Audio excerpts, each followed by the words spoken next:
This is an audiobook created by Relay Publishing, who own exclusive copyright to the story in all territories and formats. For more information, please go to our website, www.relaypub.com. We hope you enjoy. Chapter 19. James. The Couture launch deadline was approaching, and the crunch was on. That, coupled with the hunt for Clint and Lorraine's replacements, as well as the upcoming Pantone project, should have been enough to grind me to dust, but for some reason I was more energized than usual. It wasn't hard to figure out the reason. Natalie. Even thinking about her made me want to grin. Had I been in a haze since Bernie's party? A high that made me hum ridiculous Beyoncé tunes? Yeah, definitely, because the weekend had been even better than I could have imagined. Natalie had charmed each and every person she'd met, but that was no surprise. The woman was magic. She'd fit in perfectly.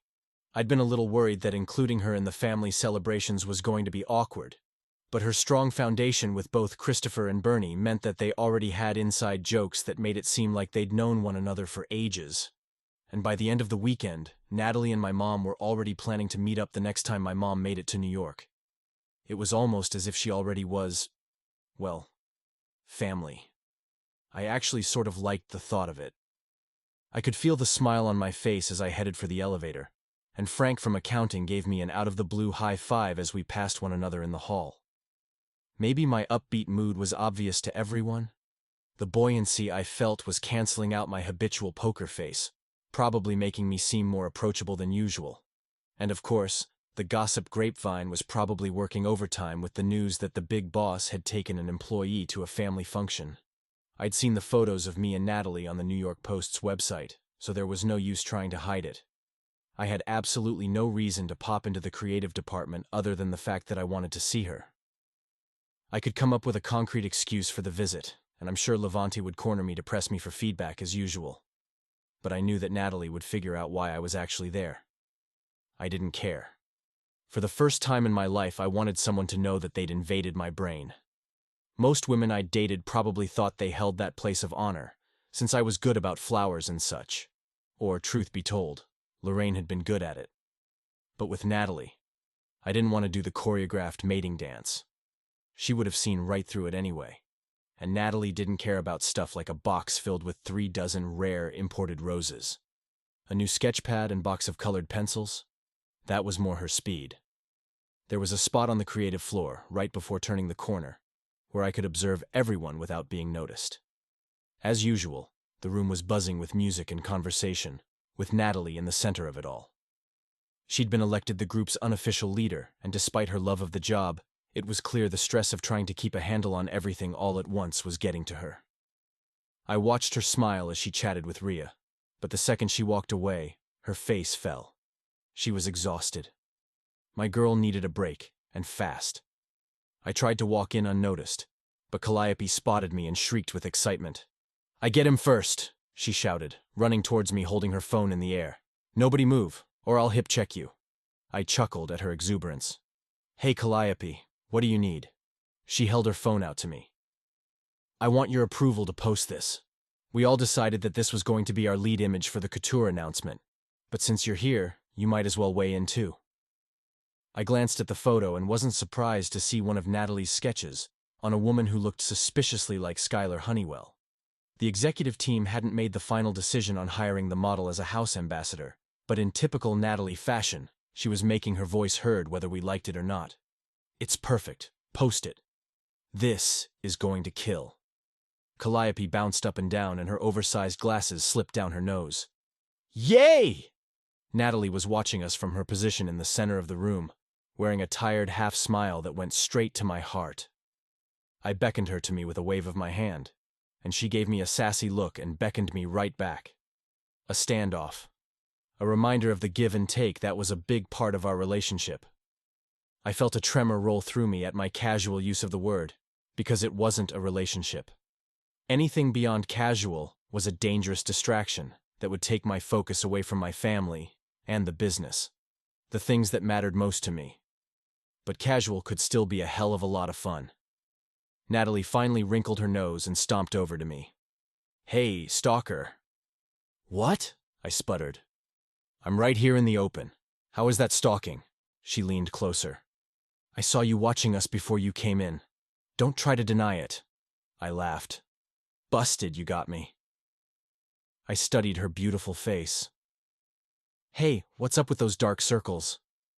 She winced, and her fingertips flew up to touch the skin beneath her eyes. Oof, do I look bad? I need some concealer. Stop. You looked incredible, I said under my breath, but a little tired. Someone keeps me up late, she whispered back with a wink. Natalie took a step away from me in an attempt to remain professional. Now, what do you need, Mr. Branson? Because I'm busy here. I glanced at the chaos surrounding us, then Natalie's pale face, before making an uncharacteristic decision on the fly. We're taking the afternoon off. You're working too hard. You're going to burn out. Her mouth dropped open in shock as she gestured around the room. Huh? But the deadlines? I can't. No way. You absolutely can, because it's boss's orders. Collect your things and let's get out of here. I fixed my eyes on her. James, you're losing it. She chuckled like she still didn't believe that I meant it. Leaving now is a terrible idea. I've got 6 more designs to finalize. Rhea and I have a meeting at 3, and I still need to email Christopher back about some stuff. My day is packed. Well, you're just going to have to delegate. Take a page from my book. She snorted. You? Delegate? Mr. I can do it all? I grasped her shoulders gently and turned her towards her desk. Get your stuff. I'll talk to Rhea and we can call Christopher on the way. No arguments. She opened her mouth, and I placed my finger against her lips. Natalie ducked her head away, glaring at me. Fine. This makes no sense, but I guess I don't have a choice. Exactly. I'll meet you downstairs in 5. Natalie. I'd dug my heels in when I'd discovered how James wanted to spend our afternoon of hooky, sailing, just the 2 of us. Out on the ocean. I wasn't a huge boat person. I wasn't even a small boat person. It's not like a foster kid in the city has any opportunity for water sports. I slammed on my brakes when I saw the gleaming navy and white thing. I'm not so sure about this, I said as James took my hand and led me along the dock. We'll be fine. I'm an excellent captain. Don't worry. I pulled back on his arm. No, James, you don't understand. This is embarrassing to admit, but I don't know how to swim. No one ever taught me. His hand moved to gently clasp my cheek as his eyes searched my face. I had no idea. Should we skip this? Are you too scared? Was I? I mean, usually nothing scared me, but the vastness of the ocean was another story. I'm just a little freaked out, you know? Of course. He drew me closer and gave me a gentle kiss. What if we try something simple? We can take a quick spin close to the shoreline and check in to see how you're feeling. If you hate it, we'll come right back to the dock. If you're having fun, we'll keep pushing on. Sound like a plan? I nodded, still feeling uneasy, but I wanted to at least try. It was a perfect, cloudless day, and I didn't want to be the reason why James didn't get to enjoy it out on the water. He switched into boss mode as he talked me through my responsibilities as first mate, which allowed me to focus on something other than my worries about sharks and whales and piranhas lurking in the depths. You okay? He called to me as we moved farther from the shoreline. We can turn back. It's not a problem. There was something about the way James handled the boat that put me at ease. He was so self-assured, so capable, that my fears faded despite the endless blue around us. I actually felt safe. No, I'm kind of having fun, I yelled back to him. Let's keep going. Once we were out on the open water, I discovered that I very much was a boat person, at least when James was the one navigating. Okay, I'll admit it, I said to him, holding my hand over my eyes and squinting at him in the warm sunshine, my hair whipping around my face. This is exactly what I needed. You were right. He reached out to gently cup my cheek, and my heart thumped hard in my chest. Why did this moment feel so different? So important? I knew you'd love it, but we need to get you some swimming lessons if we're going to be spending a lot of time out here. I want you to feel 100% comfortable on and in the water. I didn't want to read into it, but it sure sounded like he was planning ahead for us. For a fake relationship, all signs were starting to point to this becoming the real deal. The afternoon passed in a blur of cool breezes and laughter. Boat James was a different person from Boss James, freer, more relaxed, but just as confident. I'd worried I'd be nervous once we couldn't see land, but being with him made me feel invincible. Working together to harness the wind was damn close to an aphrodisiac. We were an incredible team, and deep down, I held on to the hope that we were slowly becoming more. Because I was falling for the man. Hard. "Shouldn't we get back?" I asked, pointing at the setting sun. "That depends on what you want to do," he said, sliding next to me on the cushioned bench. "We could head back to shore and go to dinner, or we could stay out here beneath the stars, feed each other fancy cheeses, drink wine, and then fuck in the moonlight. Your choice." I reached out to run my hand along his thigh. His tanned legs, speckled with fine, white blonde hair, had been a distraction all day. "Sounds like the decision is already made.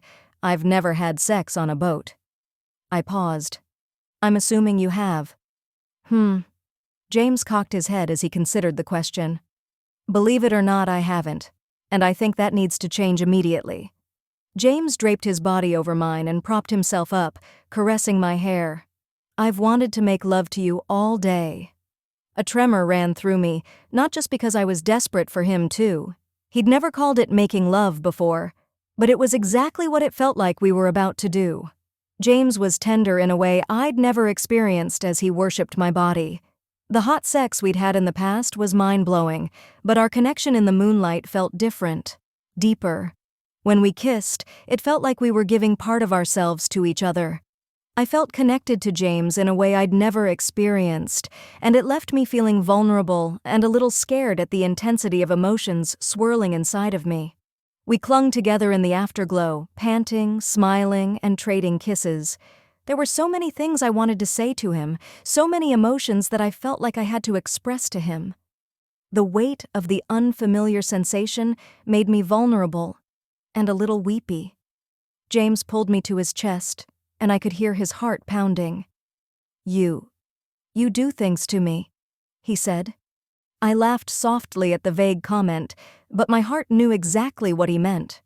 I wanted to soak up the happiness of the moment so I could remember it forever.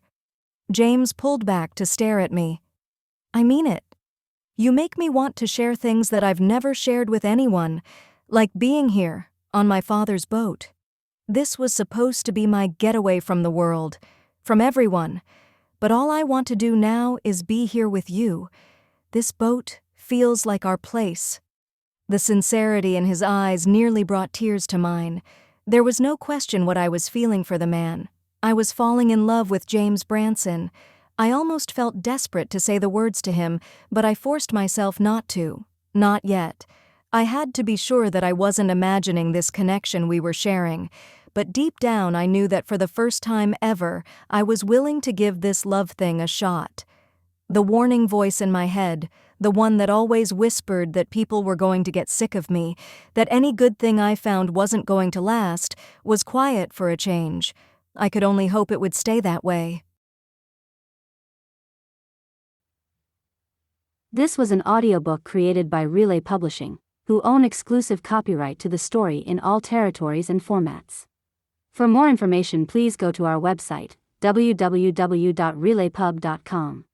We hope you enjoyed.